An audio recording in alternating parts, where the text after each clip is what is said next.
দীর্ঘ ফ্যাসিবাদ বিরোধী সংগ্রামে যে মিডিয়ারা এবং মিডিয়া ব্যক্তিরা, সাংবাদিকরা সবসময় সহযোগিতা করেছে, তার মধ্যে মারুফা অন্যতম বলে আমি মনে করি। সকাল, দুপুর, সন্ধ্যা, রাত, মাঝরাত যখনই ডেকেছি, কেউ গুম হচ্ছে, কারো খুনের খবর পাওয়া যাচ্ছে, কারো হাত পা ভেঙে দিচ্ছে, এই লেগেই ছিল 16-17 বছর ধরে হাসিনার আমলে।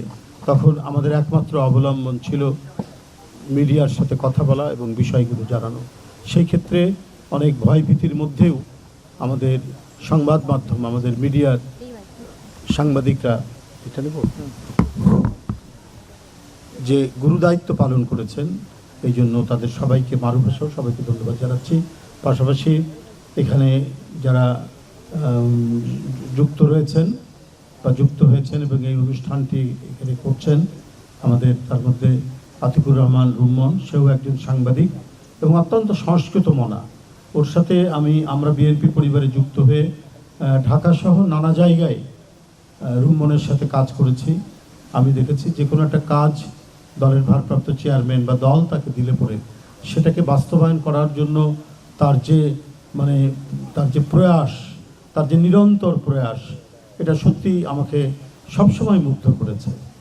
এবং আজকের এই অনুষ্ঠানটির নিয়েও সে বহুবার আমাকে অবহিত করেছে, আসার জন্য বলেছে। এই জন্য আমি তাকে আন্তরিক ধন্যবাদ, কৃতজ্ঞতা জানাচ্ছি। এবং আমার বাম পাশে যিনি বসে আছেন, তার কথা আমি প্রথমে চিনতে পারিনি, কিন্তু তিনি একজন মহিরুহ আমাদের উত্তরাঞ্চলের। আমরা যখন ছাত্র রাজনীতি করি রাজশাহী ইউনিভার্সিটিতে, যখন রাষ্ট্র নির্বাচন করছি বা এরশাদ বিরোধী আন্দোলনে, আমাদের অবলম্বন আজকের এই হাসিনার আমলের মতোই অবলম্বন ছিল মিডিয়া। তো একটা কথা ছিল উত্তরাঞ্চলে, তখন খুব বহুল প্রচারিত ছিল দৈনিক ইত্তেফাক। দৈনিক ইত্তেফাক বহুল প্রচারিত ছিল, তারপরে পরে ইনকিলাব আসলো। তো আমরা এই মোজাম্মেল ভাইয়ের যে দৈনিক করতোয়া বগুড়া থেকে প্রকাশিত হতো, আমরা বলতাম এটা উত্তরাঞ্চলের ইত্তেফাক। এই কথাটা আমরা সবসময় বলে এসেছি। তিনি বগুড়ার মতো একটা ছোট্ট ডিস্ট্রিক্ট টাউন থেকে গোটা একটা অঞ্চলব্যাপী, একটা উত্তরাঞ্চলব্যাপী তার পত্রিকাকে যে ছড়িয়েছেন, তার মেধা দিয়ে, তার পরিশ্রম দিয়ে, তার দক্ষতা দিয়ে, এটা সত্যি একটা অনুকরণীয় দৃষ্টান্ত বলে আমি মনে করি, বিশেষ করে যারা মিডিয়াতে যারা কাজ করছেন।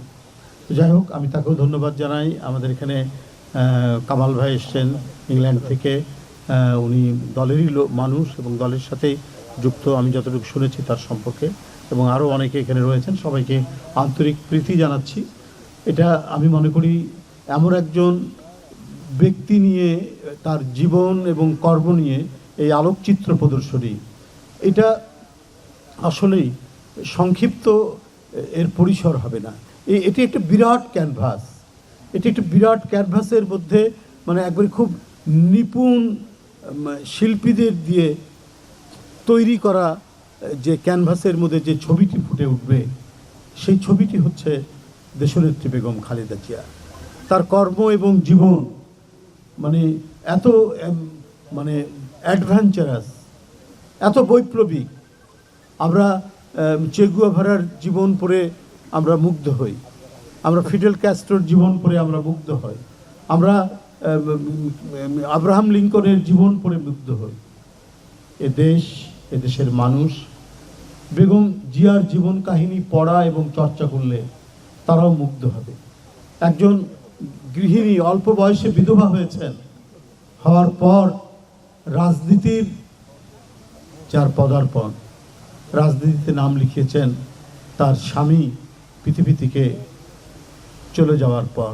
জাতীয় আন্তর্জাতিক চক্রান্তে তাকে যখন হত্যা করা হলো, তারপর এই জাতীয়তাবাদের পতাকা, এই জাতীয়তাবাদের দর্শন, এই জাতীয়তাবাদের আদর্শ সব কিছুকে ধারণ করে গোটা জাতির কাছে একটা অনন্য বাতিঘর হিসাবে, একটা আলোক দিশারি হিসাবে দীর্ঘ প্রায় 44 বছর এই জাতিকে তিনি স্বপ্ন দেখিয়েছেন এবং স্বপ্নকে তিনি বাস্তবায়ন করেছেন। বেগম জিয়া ছিলেন বলেই এই দেশকে কেউ কিনতে পারেনি, এই দেশকে কেউ দখল করতে পারেনি। বেগম জিয়া ছিলেন বলেই আমাদের স্বাধীনতা অক্ষত থেকেছে, আমাদের সার্বভৌমত্ব মজবুত থেকেছে। বেগম জিয়া ছিলেন বলেই নিজেকে গর্ব করার মতো অনেক কিছুই আমাদের মধ্যে অর্জিত হয়েছে তার দলের একজন কর্মী হিসেবে। বেগম জিয়া ছিলেন বলেই আমাদের নদী, আমাদের মাঠ, আমাদের বৃক্ষ, আমাদের মাছ, আমাদের পাখি সংরক্ষিত থেকেছে। তার জীবন এবং তার কর্ম নিয়ে এই যে বগুড়া মিডিয়া এবং কালচারাল সোসাইটি যে আয়োজন করেছে, এটা এমনিতে মনে হবে যে ছোট পরিসর, কিন্তু এর তাৎপর্য, এর গুরুত্ব এবং এর যে এটা যে প্রেরণা তৈরি করবে গোটা গোটা জাতিকে, এটা উদ্বুদ্ধ করবে তার কাজ। আপনি দেখুন, আপনার একটি ঘটনা বলি, এই যে ঝাড়খণ্ডে যে কয়লা পুড়িয়ে যে বিদ্যুৎ তৈরি হচ্ছে, যেটা বাংলাদেশকে দেওয়া হয়েছে, এটা ইন্ডিয়ার প্ল্যানিং কমিশন এটা বাতিল করেছিল। যখন এটা এখান থেকে কয়লা পুড়িয়ে ভারতে বিভিন্ন জায়গায় যেখানে ঘাটতি আছে সেখানে বিদ্যুৎ দেওয়া, কিন্তু ইন্ডিয়ার প্ল্যানিং কমিশন, তাদের পরিকল্পনা কমিশন এটা বাতিল করেছিল যে এটা পরিবেশের বিরুদ্ধে যাবে, এটা পরিবেশ বান্ধব হবে না বলে। তাদের ব্যুরোক্র্যাট, তাদের টেকনোক্র্যাট, তাদের বিশেষজ্ঞরা এটা বাতিল করেছেন। কিন্তু নতজানু সরকার থাকলে একটি দেশে, তারা অবলীলায় যাদের নিজ দেশে এটা বাতিল হয়েছে সেই দেশেরই শুধুমাত্র তাদের ব্যবসার স্বার্থে এবং সরকারের অত্যন্ত ঘনিষ্ঠ একজন ব্যবসায়ীকে এই ব্যবসা দেওয়ার জন্য বাংলাদেশে এটি নিয়ে আসা হলো। একইভাবে রামপাল বিদ্যুৎ কেন্দ্র, সেখানেও কিন্তু ভারতেও এটা চেষ্টা করা হয়েছিল, সেখানকার মানুষ প্রতিবাদ করেছে, বিশেষজ্ঞরা প্রতিবাদ করেছে, সবাই প্রতিবাদ করেছে যে না, এটা যদি এই সুন্দরবনের কাছাকাছি যদি করা হয় তাহলে আমাদের বনজ সম্পদ, আমাদের বনজ প্রাণী এগুলো ক্ষতিগ্রস্ত হবে, ধ্বংস হয়ে যাবে। তারা করেনি, কিন্তু বাংলাদেশের তৎকালীন নতজানু সরকার সেটি করেছে। কিন্তু বেগম জিয়া 2 বার প্রধানমন্ত্রী ছিলেন, তাকে দিয়ে তো এটা করানো সম্ভব হয়নি।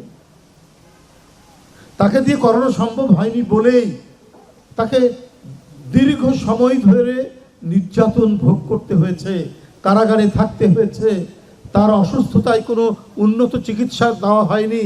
তাকে অসুস্থ হয়েছেন সেটাও পরিকল্পিত চক্রান্তের অংশ ছিল, তাকে অসুস্থ করা, এমন অসুস্থ করা যাতে ধীরে ধীরে তিনি মৃত্যুর কোলে ঢলে পড়েন। তাই করা হয়েছে। উনি যদি বাংলাদেশের গ্যাস, আমাদের এখনো প্রচুর গ্যাস আছে, আমাদের এখনো কয়লা আছে, এটা অনেকে নিতে চায় নানাভাবে, জোর করে, দখল করে। অনেক আঞ্চলিক প্রভু আছেন, বৈশ্বিক প্রভু আছেন, অনেকে করেছেন, কিন্তু একজন জাতীয়তাবাদী নেত্রী থাকলে যে এগুলো নেওয়া যায় না। নিজ দেশের মানুষের সম্পদ অন্যজন যে লুট করতে পারে না, তার প্রমাণ হচ্ছে দেশনেত্রী বেগম খালেদা জিয়া, যে বাংলাদেশ বিরোধী, এখানকার মানে পরিবেশ বিরোধী, মানুষের জীবন বিরোধী যে কাজগুলো, যে চুক্তিগুলো করেছিলেন শেখ হাসিনা, সেইটা বেগম জিয়াকে দিয়ে পারা যায় না। এটাই হচ্ছে তার দেশপ্রেম, এটাই হচ্ছে তার দেশকে ভালোবাসার এক বিরাট অবদান, যেটা কোনোদিন এ দেশবাসী ভুলবে না। তাই তার মৃত্যুর সাথে সাথে কেন যেন মনে হলো যে আমরা অভিভাবকহীন হয়ে গেলাম। মাহারা সন্তান যেমন এক ধরনের হতাশায় ভোগে, মাহারা সন্তান যেমন নিরুপায় মনে করে, ঠিক আমরাও এখনো কিন্তু সেটা বোধ করছি। আমাদের কাছে এখনো খাখা লাগে, বেগম জিয়া নেই আমাদের কাছে। কমপক্ষে একবার সন্ধ্যার পরে গুলশান কার্যালয়ে আসলে তো দেখা পাবো।